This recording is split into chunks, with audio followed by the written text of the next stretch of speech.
ஒரு ஆசாமி எந்த வேலைக்கும் போகிறதில்ல, கஷ்டப்படாமல் வேலை செய்யாமல் முன்னேறணும் அப்படின்னு நினைப்பான்.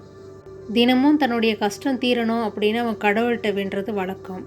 அன்னைக்கும் வழக்கம் போல் கடவுள்கிட்ட புலம்பிட்டு சாப்பிட ஏதாவது கிடைக்குமா அப்படின்னு மீன் பிடிக்க போனான். அவன் சென்ற நேரம் பொழுது நல்லா விடியலை, இருளாக இருந்தது. நிதானமாக நடந்து ஆற்றக்கரைக்கு போய் சேர்ந்துட்டான். காலில் ஏதோ தட்டுப்பட்டது. ஒரு சின்ன மூட்டை. அதை கையில் எடுத்தான். அது பிரித்து உள்ளே என்ன இருக்குன்னு கையால் தொட்டு பார்க்குறான். கூழாங்கற்கள் மாதிரி தெரிஞ்சது.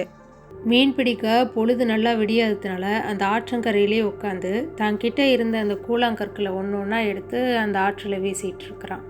எல்லாத்தையும் வீசிட்டான். கடைசியில் ஒரே ஒரு கல் மட்டும் இருந்தது. பொழுதும் விடிஞ்சுது.